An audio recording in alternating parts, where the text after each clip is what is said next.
around, pulls the ball back and it's in! Arsenal have scored and it's Emil Smith-Rowe who's given the Gunners the 1-0 advantage. Halo, jumpa kembali di Arsenalin Indonesia. Kali ini Arsenalin Indonesia akan mengabarkan secara spesial untuk kalian tentang berita terupdate seputar Arsenal. So, pastikan tonton sampai selesai ya.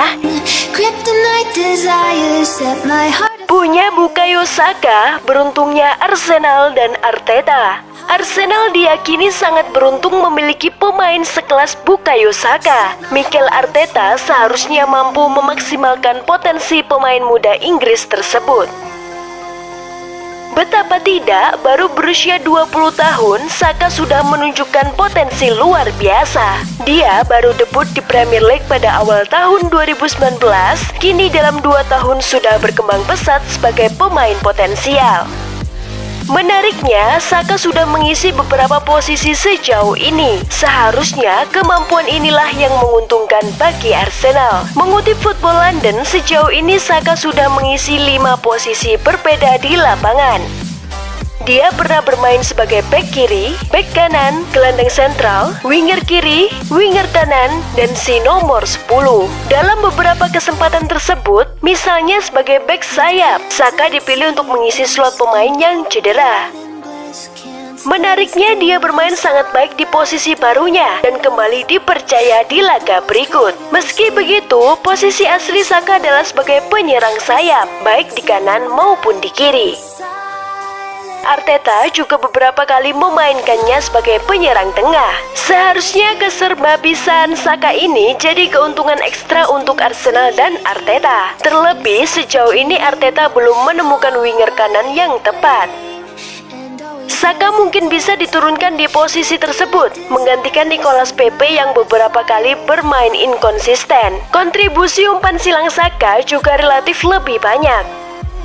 Selain itu, Saka selalu bisa diandalkan ketika ada pemain cedera. Dia siap menggantikan posisi Tierney, Tomiyasu, dan Aubameyang. Pemain seperti ini jadi aset yang sangat menguntungkan.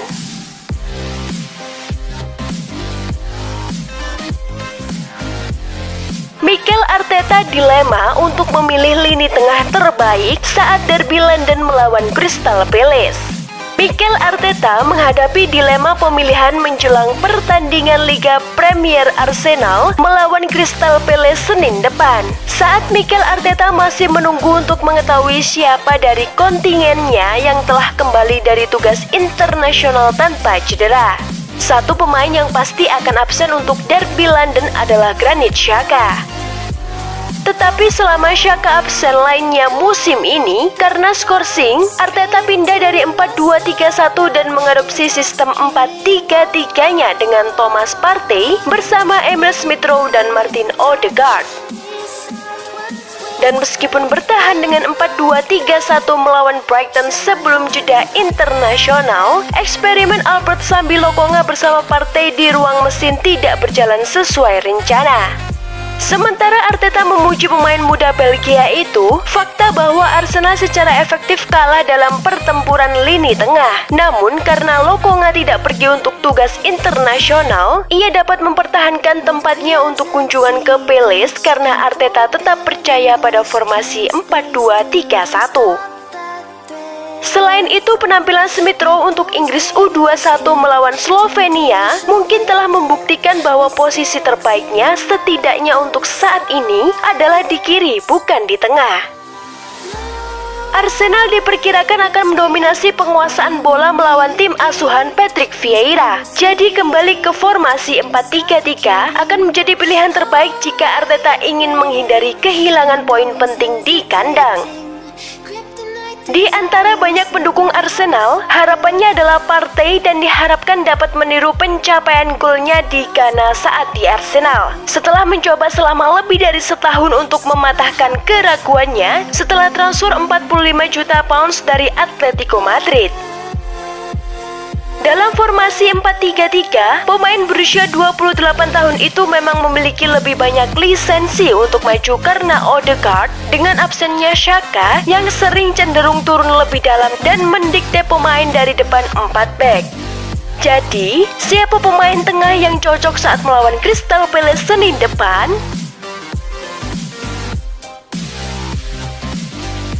Mikel Arteta sudah memiliki kapten Arsenal berikutnya, dan itu bukan Martin Odegaard.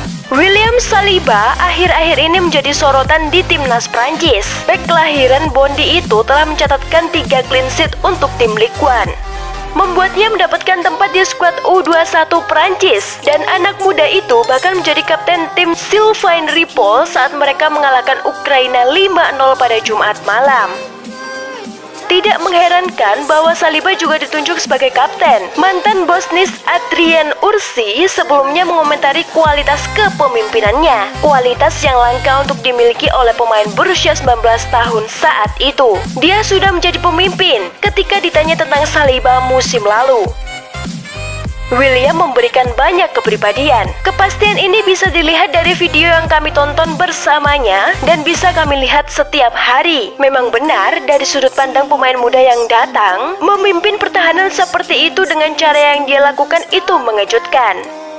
Anda harus mengerti bahwa ini juga mengejutkan saya. Anda mendapatkan kesan bahwa dia telah berada di sini untuk sementara waktu. Dia akan membantu rekan satu timnya. Dia sangat tertarik dengan permainan dan dia memberikan banyak kedewasaan.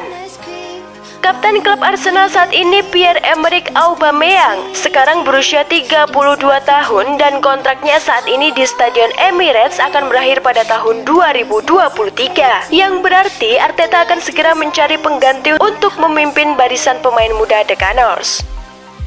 Maestro playmaking Martin Odegaard mungkin adalah salah satu opsi yang diberikan mantan kapten gelandang Real Madrid Norwegia. Meskipun mungkin lebih masuk akal bagi Saliba untuk ditunjuk sebagai kapten mengingat dia adalah pemimpin vokal yang lebih tradisional. Saliba sendiri mengaku menganggap dirinya sebagai pribadi yang besar. Meskipun saya masih muda, saya datang untuk menjadi seorang pemimpin, katanya awal tahun ini. Fabrizio Romano dalam podcastnya mengatakan Arsenal mengikuti penampilan William Saliba dengan Marseille. Mereka sangat senang dengannya. Klub mengatakan kepadanya beberapa minggu lalu bahwa mereka mengandalkan 100% dia untuk masa depan Arsenal. The Gunners akan berharap dia dapat melanjutkan performa bagusnya sepanjang sisa musim ini sebelum dia kembali ke London Utara di musim panas. Namun, Saliba hanya memiliki 2 tahun tersisa dalam kontraknya di klub dengan kontrak baru yang masuk akal untuk melindungi nilainya. Itulah tadi berita seputar Arsenal yang berhasil kami rangkum. Bagaimana pendapat kalian? Tulis di kolom komentar ya. Stay safe and stay healthy, you Gunners. Bye-bye.